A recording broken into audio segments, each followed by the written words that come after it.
Assalamualaikum warahmatullahi wabarakatuh. Halo sahabat Promkes, berjumpa lagi dengan saya Nur Alifah dari unit PKRS RSD Madani Kota Pekanbaru dalam program Tanya Ahli. Pada kesempatan kali ini, dalam rangka memperingati Hari Gizi Nasional, kita akan membahas tentang cegah stunting dengan protein hewani. Sahabat Promkes, seperti biasa, kita telah menghadirkan ahlinya. Saat ini telah hadir bersama saya narasumber kita, Mbak Egi. Silakan Mbak, perkenalkan diri. Ya, terima kasih Mbak Iva. Assalamualaikum warahmatullahi wabarakatuh. Nama saya Cantika Egi, saya nutrisionis Rumah Sakit Daerah Madani. Jadi Mbak Egi, apa sih yang dimaksud dengan stunting dan seberapa bahayanya kah stunting itu? Nah, stunting itu adalah kondisi ketika tinggi badan anak lebih pendek dari standar di usianya yang diakibatkan karena kekurangan gizi dalam jangka panjang.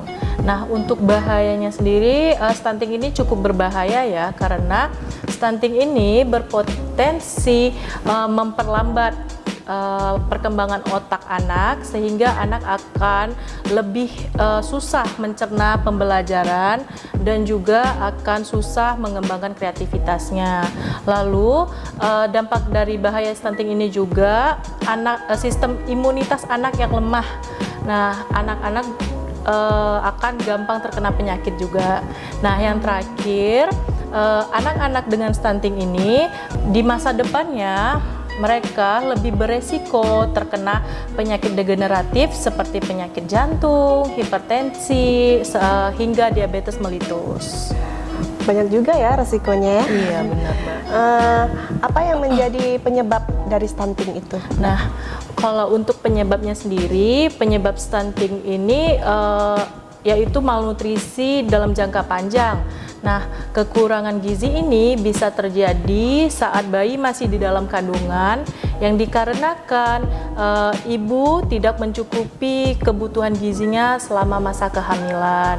Nah, selain itu juga anak-anak yang tidak memenuhi kebutuhan gizinya selama masa tumbuh dan kembangnya juga bisa menjadi penyebab stunting gitu.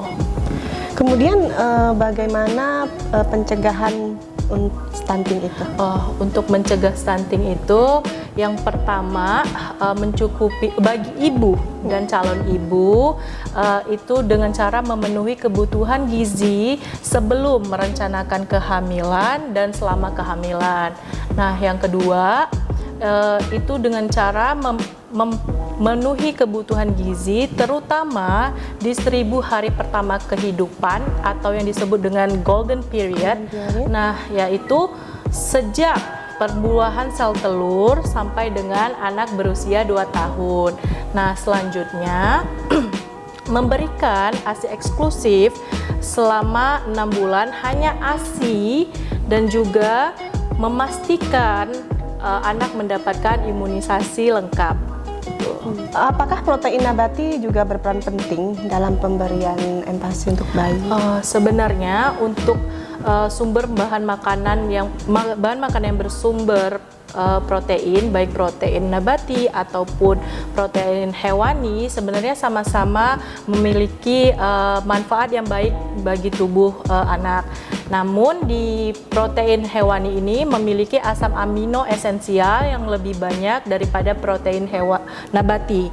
Nah, sehingga protein hewani itu lebih berperan penting dalam pencegahan stunting.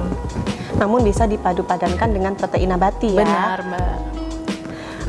Banyak masyarakat yang berpendapat bahwa usia 6 bulan empasi dimulai dengan menu tunggal atau pure. Iya. Ya Mbak ya. Kalau begitu usia berapa bayi dapat diberikan protein hewani sebagai empasi? Oke, untuk tahapan seperti itu sebenarnya tidak ada ya. Menurut WHO dan IDAI, Ikatan Dokter Anak Indonesia, mengatakan bahwa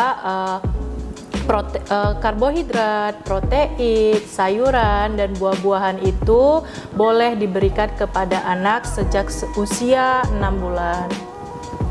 Apa saja contoh protein hewani yang dapat kita temukan di kehidupan sehari-hari ya Mbak Egy ya? Oke, protein hewani ini banyak contohnya ya Mbak, tapi yang kita gampang temukan di pasaran itu ada daging ayam, daging sapi, daging ikan, telur, dan susu gitu. Oh, berarti tidak hanya dari daging sapi atau Iya. daging ayam, tapi bisa ikan ya? Iya, ikan dan telur. Berarti tidak perlu ikan salmon juga yang mahal ya ibu-ibu ya, tapi juga untuk menghemat biaya bisa diselang-seling dengan telur ya. Telur, ikan juga bisa. Baik, Mbak Egy, untuk takaran protein hewani itu gimana?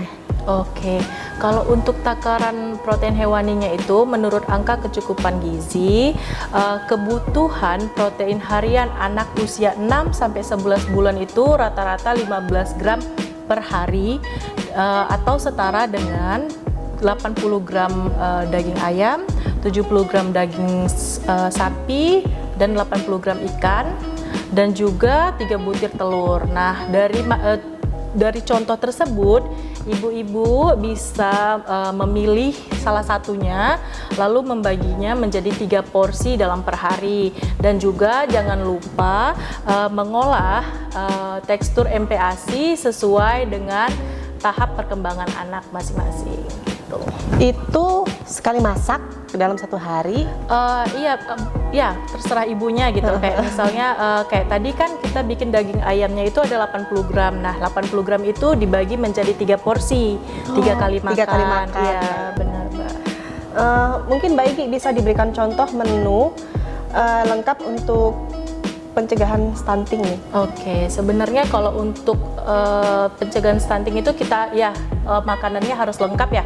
Harus ada karbohidrat, protein hewani, protein nabati, sayuran, dan buah-buahan. Nah, salah satu contohnya itu kita bisa mempadu-padankan berbagai bahan makanan. Nah, yang contohnya itu bisa bubur bayam dicampur dengan daging sapi, ataupun kita bisa masuk ke tahu juga ke dalamnya gitu.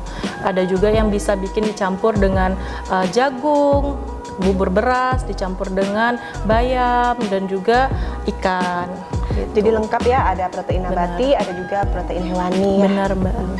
Terima kasih Mbak Egy sudah menjawab pertanyaan dengan lengkap sekali. Sama-sama. Tapi Mbak, ada nggak slogan untuk memperingati Hari Gizi Nasional tahun ini? Ada nih Mbak Ifah, cegah stunting, isi piringku kaya akan protein hewani. Wah, kayaknya bareng-bareng juga Iya. bagus ya.